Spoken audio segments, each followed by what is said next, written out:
నాకు కొంచెం కోపం ఎక్కువ బ్రో. ఇలా అనే వాళ్ళందరికీ అవతలోడికి ఏం కాదు, కానీ వీటికి సర్వనాశనం అయిపోతుంది బాడీ. బేసిక్గా ఇలాంటి వాళ్ళందరికీ మైండ్ ఎక్కువ పనిచేయదు.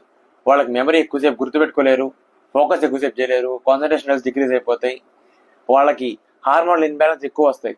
అండ్ వాళ్ళకి మోర్ ఇంట్రెస్టింగ్లీ వాళ్ళకి డైజెస్టివ్ సిస్టమ్ ఇష్యూస్ వస్తాయి. ఎందుకంటే కోపం ఎక్కువ ఉండే వాళ్ళకి డైజెస్టివ్ సిస్టమ్లో ఎక్కువ బ్లడ్ సర్క్యులేషన్ అవ్వదన్నమాట. సో దీనివల్ల వాళ్ళకి కాన్స్టిపేషన్ ఇష్యూస్ వస్తాయి. ఫోర్త్ వన్ మెయిన్ అసలు చాలా ఇంపార్టెంట్ ఏంటంటే మన స్కిన్ డ్యామేజ్ అవుతుంది. ఎడిషనల్ టిప్ ఏంటంటే ఎక్కువ నవ్విన స్కిన్ పాడైద్ది, ఎక్కువ కోపమైన స్కిన్ పాడైద్ది.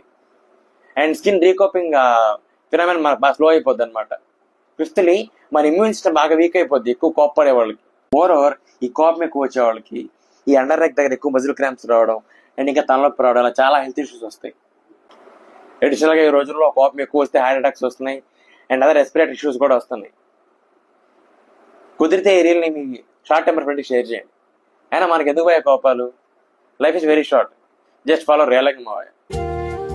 నమస్కారం అండి. పొద్దున ఎక్కడికి వెళ్తున్నారా? పొద్దున గుడి దగ్గర పనుంటే చూసుకుని ఇంటికి వెళ్తున్నా. మేము చేయి దగ్గర వెళ్ళి వస్తామండి. సరేనండి. అండ్ కుదిరితే నన్ను కూడా ఫాలో అవ్వండి.